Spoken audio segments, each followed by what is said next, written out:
노아는 왜 빈들로 나갔는가라는 제목으로 여러분과 은혜의 말씀 나누겠습니다. 자, 오늘은 세례 요한에 관해서 여러분과 말씀을 나누도록 하겠습니다. 세례 요한의 기사를 이렇게 우리가 보게 되면 세례 요한은 굉장히 독특한 사람으로 보입니다. 그렇죠? 그래서 낙타 털옷을 입고 메뚜기와 석청을 먹으면서 광야에서 지내다가 갑자기 나타나서 회개의 복음을 전하고, 그리고 예수님처럼 공생의 사역을 얼마 담당하지 않은 채 그렇게 순교함으로 사라진 인물이 이 세례 요한입니다. 한 남자로서의 삶을 생각해 보면 굉장히 특이하죠. 그렇죠? 기인과 같이 아마 보일 것 같습니다. 저는 오늘 이 세례 요한이 어떤 인물이고 그의 사역의 의미는 우리에게 무엇을 말씀하고 있는지 여러분과 나누고자 합니다. 세례 요한의 사역의 의미는 어디 있을까요? 사실 저는 이렇게 좀 생각을 했어요. 개인적으로는 세례 요한이 있고 없고가 그렇게 큰 차이가 있나? 그냥 예수님께서 공생의 사역을 그렇게 담당해도 좋을 것을 세례 요한은 우리에게 무엇을 말씀하고 있을까? 세례 요한의 사역의 의미는 과연 무엇일까? 이렇게 생각을 해보았습니다. 세례 요한의 사역의 의미는 누가복음 1장 17절에 자세히 담겨 있죠. 우리 1장 17절 말씀을 한번 합독해 볼까요? 그가 또 엘리야의 심령과 능력으로 주 앞에 먼저 와서 아버지의 마음을 자식에게 거스는 자를 의인의 슬기에 돌아오게 하고 주를 위하여 세운 백성을 준비하리라. 아멘. 세례 요한의 사역의 의미가 이 말씀 속에 굉장히 많이 담겨 있는 것 같아요. 그 중에서 우리가 주목할 것은 아버지의 마음을 자식에게 전해준다라고 말씀하고 있죠. 세례 요한의 이 외침은 당시의 유대의 혁신적인 메시지였고 굉장히 영적으로 큰 의미를 갖고 있습니다. 그 이유가 무엇일까요? 세례 요한이 광야에서 나타나기 전까지 이스라엘 민족은 400년 동안이나 하나님의 음성을 듣지 못하는 시대를 살았습니다. 말라기 선지자 이후로 하나님께서는 어느 누구에게도 하나님의 마음을 보이신 적이 없습니다. 하나님께서는 400년 동안이나 그렇게 많은 사람이 기도를 해도 침묵하셨습니다. 어떠한 계시도 없었고 어떠한 묵시도 없는 시대, 이 시대가 바로 세례 요한이 나타날 당시의 유대의 상황이었던 것입니다. 마치 구약의 사사기의 말씀처럼 묵시도 없고 계시도 없어서 사람들이 자기의 소견대로 살아가던 시대와 같았던 것입니다. 그런데 갑자기 세례 요한이 나타나서 하나님의 메시지를 전한 것입니다. 이것이 얼마나 큰 의미가 있을까요? 400년의 침묵을 이제 뒤로 하고 하나님의 정통의 음성을 들은 자가 하나님의 뜻을 이스라엘 민족에게 전한 것, 이것이 세례 요한의 사역의 의미가 되는 것입니다. 400년의 침묵을 깨고 하나님이 도대체 이 시대를 향해 어떤 마음을 가지고 계신지, 이 시대를 향한 하나님의 요구가 무엇인지를 선포하는 역사적 순간이 바로 세례 요한의 외침이 되는 것이었습니다. 그러면 400년의 침묵을 깨고 하나님이 이 시대를 향하여 어떤 마음을 갖고 계신지, 그 메시지의 내용은 무엇이었을까요? 너무나 강력한 메시지였습니다. 마태복음 3장 7절에서 9절의 말씀을 우리 한번 합독해 보겠습니다.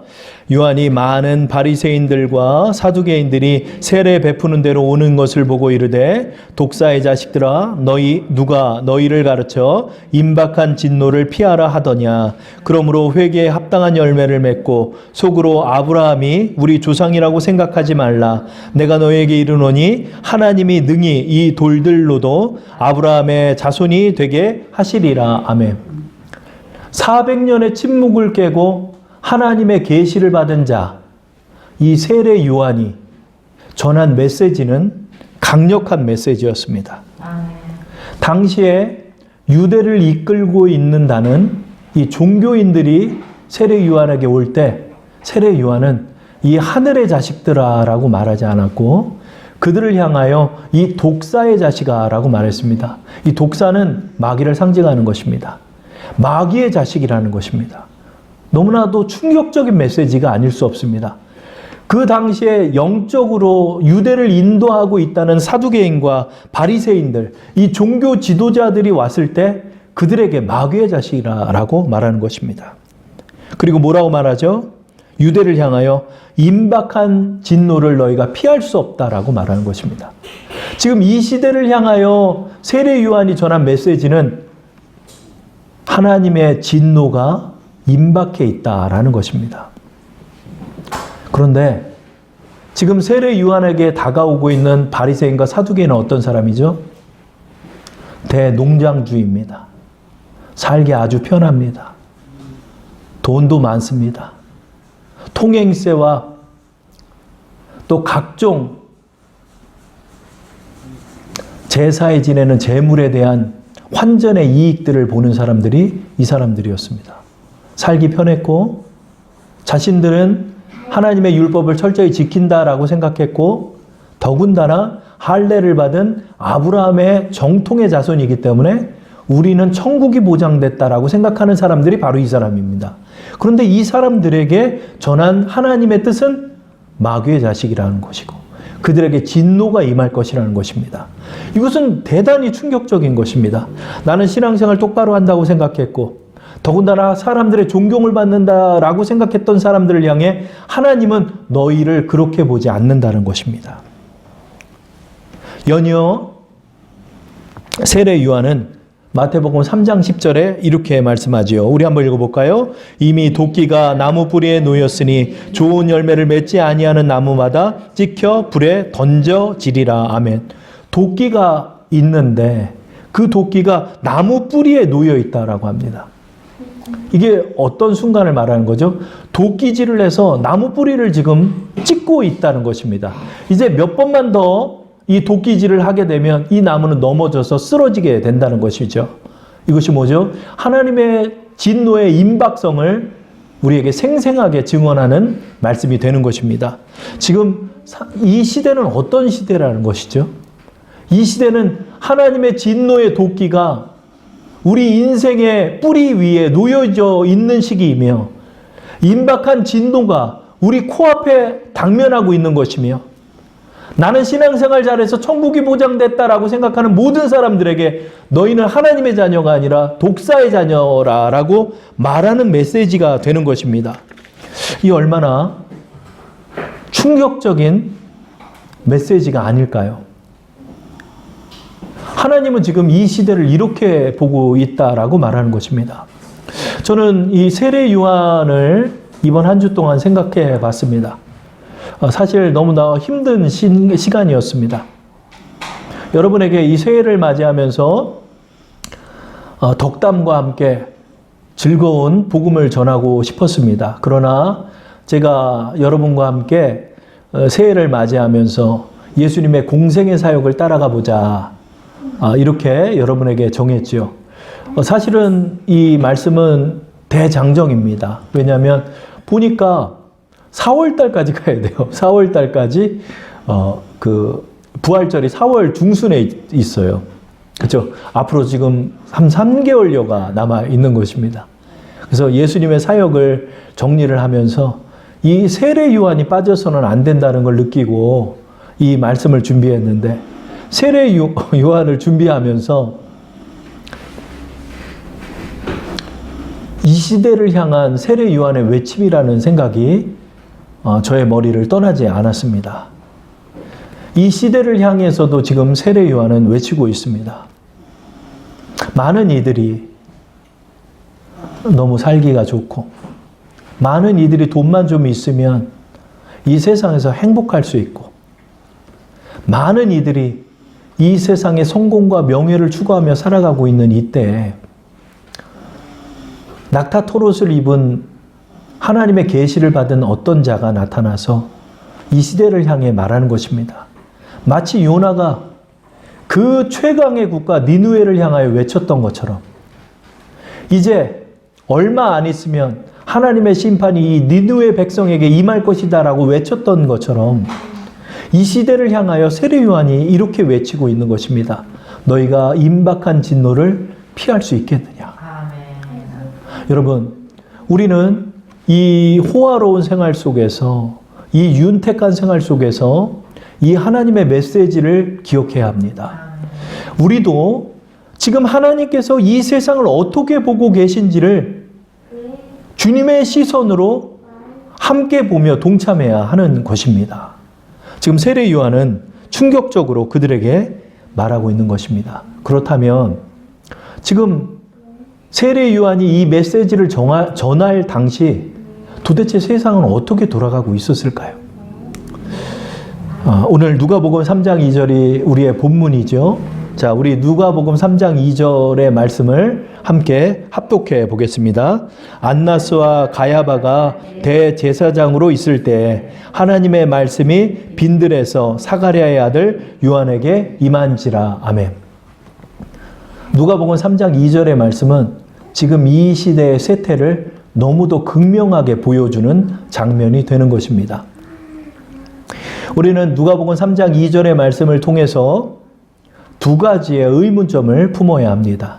첫 번째로, 왜 대제사장이 2명인가 하는 것입니다. 3장 2절에 초입에 이렇게 말씀하고 있죠. 안나스와 가야바가 대제사장으로 있었다. 그런데 여러분, 대제사장은 한 명입니다. 모세 시대의 대제사장은 아론 한 명이었죠. 모세 시대에서부터 레위 지파의 아론의 계열의 아들들이 대제사장으로 임명되었고, 이 대제사장은 아론의 계열 중에서 임명된 마지, 첫째 아들이 그 직임을 담당했고, 이 직임은 종신직이었습니다. 그러므로 매 시대마다 한 명의 대제사장이 존재해야 합니다. 그런데 누가복음 3장 2절의 말씀을 보면 대제사장이 2명입니다. 이게 도대체 어떤 일인가요? 이 속에 담겨있는 정치적 상황이 있는 것입니다. 로마는 유대를 다스리고 있었고, 이제 세례 요한의 시대가 되었을 때는 총독 본디오 빌라도가 이 유대를 전체를 관할했고, 또 종이 호랑이처럼 분봉왕으로서 정치적 실권을 갖고 있기는 하지만 실제적인 형사권을 갖고 있지 않은 분봉왕 헤롯 왕위가 이 유대를 다스리고 있었습니다. 이 종교 지도자들 또한 로마의 관할 아래 있었던 것입니다. 로마는 자신들의 정치적 입맛에 맞는 자들을 수시로 채용하고 해임하는 일을 반복했습니다. 대제사장도 마찬가지였습니다. 안나스가 대제사장으로 있었지만 그도 주 15년경에 로마에 의해 해임되었습니다. 그의 아들들 중에서 대제사장으로 여러 명이 선출되고 또 해임되고 선출되고 또 해임되었던 것입니다. 근데 이 가야바는 누굴까요? 이 가야바는 안나스의 사위입니다. 도대체 유대를 이끌고 있는 최고 권력기관, 최고의 종교 지도자라 하는 대제사장이 로마와 야합하여서 자신들의 아들들을 대제사장으로 세웠다가 해임되고, 그러자 자신의 사위를 또 대제사장으로 세운 것입니다. 이들은 누군가요? 로마의 정치의 입맛에 맞는 일을 하면서 자신들은 영달을 누리고 있는 그런 경제 공동체였던 것입니다. 이 사람들은 종교 지도자라는 자리에 있지만 사실은 그들은 종교 지도자가 아닙니다. 그 이유가 무엇일까요? 두 번째 의문점에 있습니다. 그것은 하나님의 말씀이 왜 광야에 낙타 털옷을 입은 원시인같이 생긴 그 사람에게 임했냐는 것입니다. 하나님의 계시가 임한다면 누구에게 임해야 합니까? 대제사장에게 임해야 합니다. 아멘. 그 당시에 유대를 이끌고 있는 최고 실권자이며 책임자가 대제사장입니다. 지성소를 유일하게 들어갈 수 있는 사람이 이 대제사장입니다. 아멘. 그러나 하나님의 계시는 누구에게 임합니까? 빈들에 있는 요한에게 임했습니다. 그러니까 이들의 영적인 상태는 어떻다는 것입니까? 도대체 하나님의 음성도 모르는 것이고 일주일에 2번씩 금식을 하고 성전 입구에서 기도를 크게 외치며 기도하고 헌금을 제일 많이 내는 사람들이 이 사람들인데 사실은 영적으로 하나님과 전혀 상관이 없는 자들이 되는 것입니다. 누가복음 이 3장 2절의 말씀을 가만히 보니까 이 말씀 한 절만으로 지금 유대의 영적 상태를 우리에게 말씀해 주고 있는 것입니다.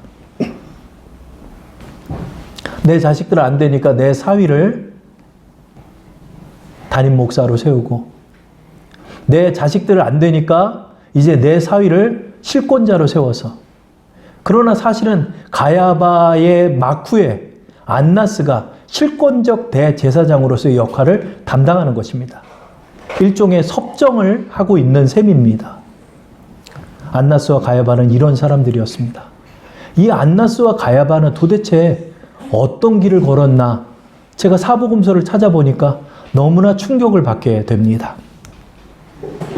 안나스와 가야바는 이후에 예수님이 십자가에 못 박히는 장면 속에 이 두 사람은 또 등장합니다. 마태복음 26장 57절과 59절 말씀을 우리 합독해 보겠습니다. 예수를 잡은 자들이 그를 끌고 대제사장 가야바에게로 가니 거기 서기관과 장로들이 모여 있더라.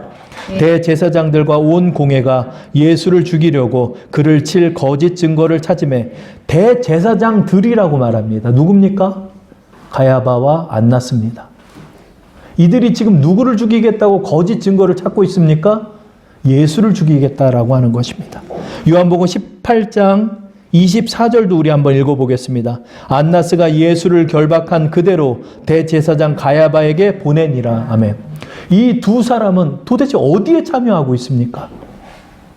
하나님의 일을 담당하고 있다는 대제사장이 지금 하나님을 죽이는 자리에 서 있는 것입니다. 안나스와 가야바는 자신의 정치적 실권을 위해서 지금 하나님을 죽이려는 자리에 서 있는 자들입니다. 이것이 지금 유대의 상태인 것입니다. 여러분, 지금 우리는 어떤 세대를 걷고 있나요? 하나님을 모르는 사람들, 하나님과 상관없는 사람들, 또 하나님을 대적하는 사람들 사이에 살고 있는 것입니다.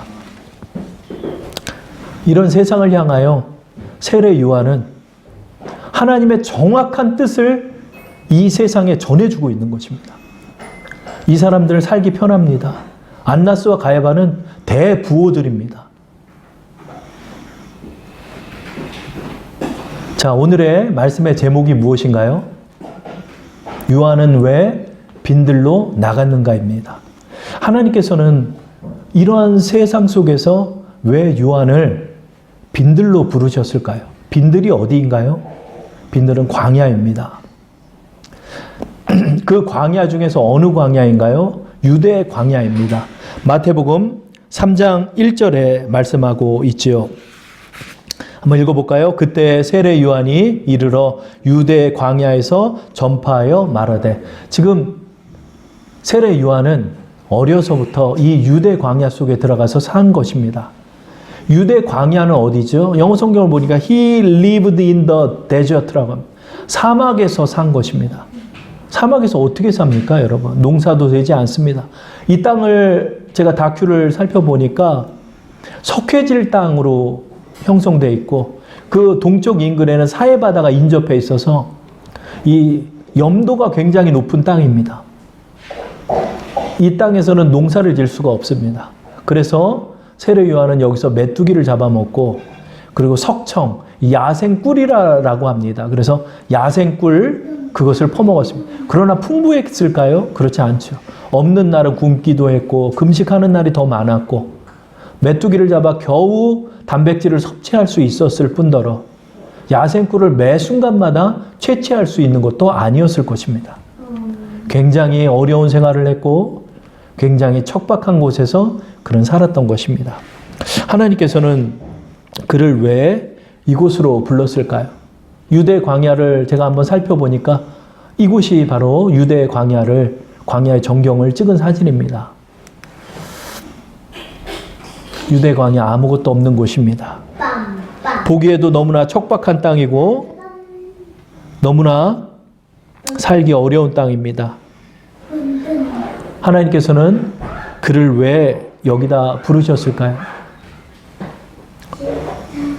세례 요한도 그의 아버지 사가랴가 제사장이었습니다.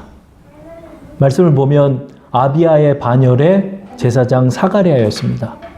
유대는 24반열에 제사장이 있어서 서로의 직임에 따라 또 회차와 계절에 따라서 이 성전 직임을 담당하고자 이렇게 순번제로 돌아가면서 일을 했습니다. 그러니까 사실은 요한은 굉장히 좋은 집안의 아들입니다. 유일한 아들입니다. 아들을 못 갖던 엘리사벳이 노년에 낳은 아들입니다. 가만히 있으면 24반열의 한 사람으로서 제사장의 직임을 감당합니다. 제사장의 직임을 감당한다는 것은 그의 삶이 보장됐다는 것입니다.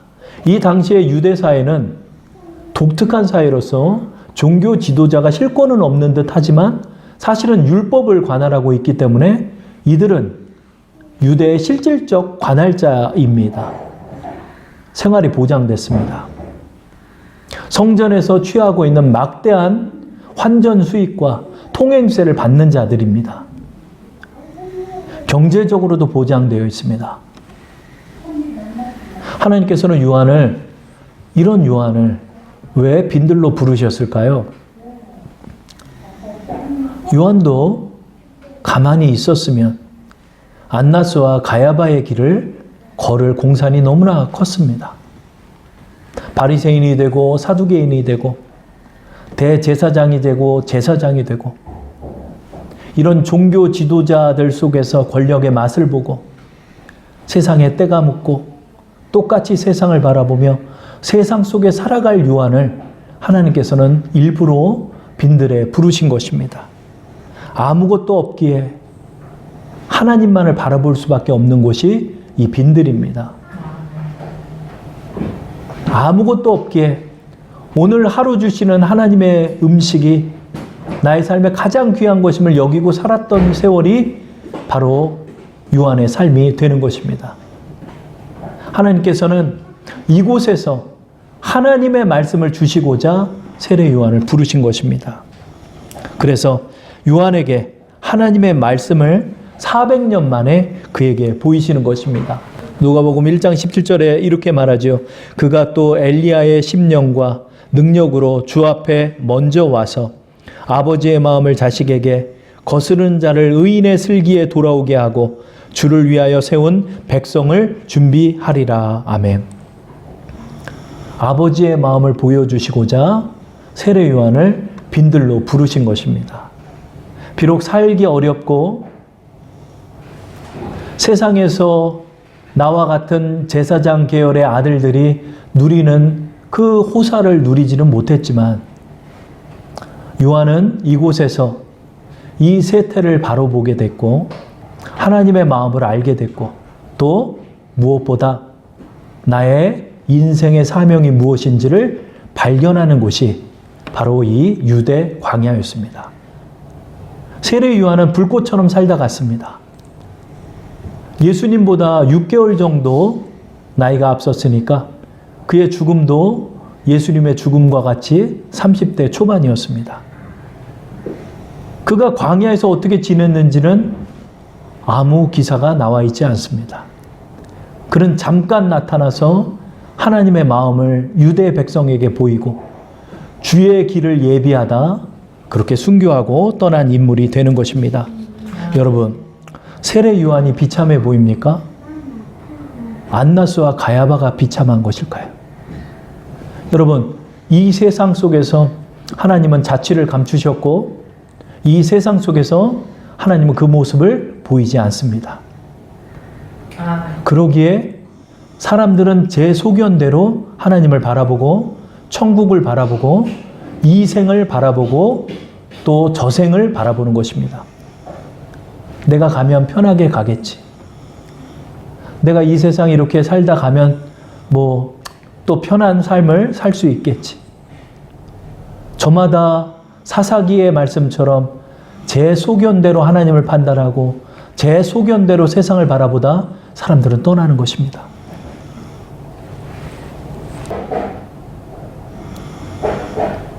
저는 처음 주님 앞에 부름을 받을 때 그 꿈이 이 말씀을 준비하면서 생각이 났습니다.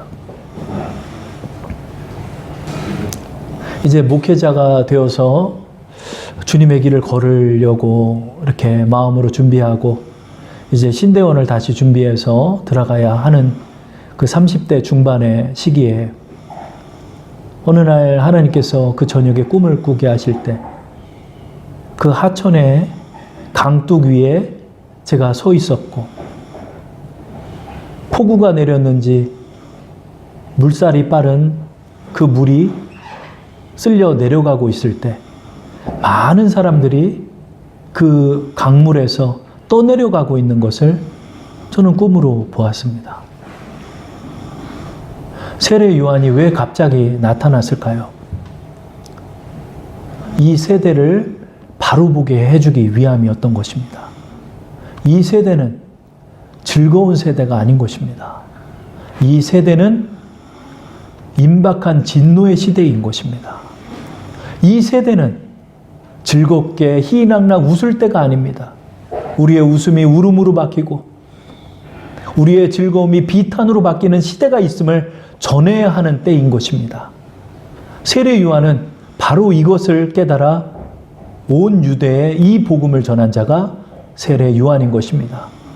그러므로 우리에겐 주님이 가장 필요함을 전해야 하는 때가 바로 이런 때입니다. 이번 한 주도 뉴스가 나옵니다. 잠잠해질 줄 알았던 이 코로나 바이러스가 이제 설날을 맞이해서 이제 10,000명대를 넘을 것을 예비하고 있습니다. 이제 점점 어려워지는 또 시대를 걷는다라고 많은 학자들이 이야기를 하고 있습니다. 이 코로나 바이러스만이 우리를 심각하게 만들까요? 이 코로나 바이러스가 퍼짐으로 말미암아서 이 세태가 이렇게 경제적으로나 정치적으로나 이 사람의 삶이 너무나 비참해진 것처럼 여러분, 오늘 우리는 세례 요한의 메시지를 기억해야 하는 것입니다. 우리도 이 세상을 돈만 좀 있으면 살기 좋고 누리기 좋고 놀러 갈 곳 많고 먹을 것 많은 그런 즐거운 시대로만 바라봐야 할까요? 여러분, 우리는 이 시대를 어떻게 바라봐야 할까요? 세례 요한은 바로 이 길을 우리에게 정확하게 보게 하였던 인물이 되는 것입니다. 세례 요한은 이 세태가 지금 이런 길을 향하여 걸어가기 때문에 여러분은 주의 길을 곧게 하는 일을 위하여 살아야 한다라고 우리에게 말씀하여 주시는 것입니다. 누가복음 3장 4절부터 6절의 말씀을 다 함께 합독하겠습니다. 선지자 이사야의 책에 쓴 바 광야에서 외치는 자의 소리가 있어 이르되 너희는 주의 길을 준비하라. 그의 오실 길을 곧게 하라. 모든 골짜기가 메어지고 모든 산과 작은 산이 낮아지고 굽은 것이 곧아지고 험한 길이 평탄하여질 것이요 모든 육체가 하나님의 구원하심을 보리라 함과 같으니라. 아멘. 우리는 이 세태를 세례 요한과 같이 정확하게 보아야 합니다. 그리고 이 세태에 휩쓸려 살아가서는 안 되는 것입니다. 그리고 우리 세례 요한과 같이 그러므로 우리 모두에게 예수 그리스도 외에는 희망과 소망이 없음을 기억하며 살아가야 하는 것입니다.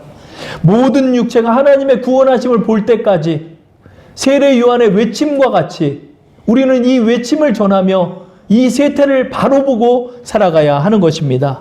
우리는 그러므로 광야로 나가야 합니다. 주님의 말씀을 받는 자가 되어야 하는 것입니다. 이 세상의 온 매체의 소식들을 듣는 것뿐만이 아니라 우리는 광야에서 하나님을 만난 모세와 같이, 광야에서 하나님을 만난 엘리야와 같이, 광야에서 하나님의 인도하심을 경험한 여호수아와 갈렙과 같이 이 빈들로 나가서 하나님의 뜻을 온전히 깨닫고 하나님과 동행하는 삶을 살아야 하는 것입니다. 이 세태를 우리는 바라보고 그 기준점을 말해 주어야 하는 것입니다. 그럴 때 하나님께서 이 세례 요한을 칭찬해 준 것 같이 우리는 칭찬을 받을 것입니다.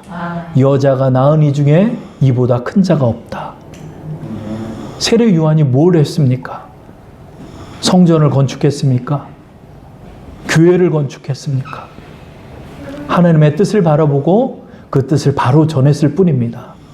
하나님의 뜻을 깨달아 그 길을 바로 걷는 자가 여자가 낳은 이 중에 가장 큰 자가 되는 것입니다. 여러분, 우리는 우리 세례 요한의 이 길을 기억하면서 여러분이 하나님이 부르신 빈들의 자리에 서 있는 줄 압니다. 이 빈들의 자리는 척박하고 어려운 자리이지만 이 길만이 하나님을 만나고 하나님의 뜻을 깨닫는 자리입니다.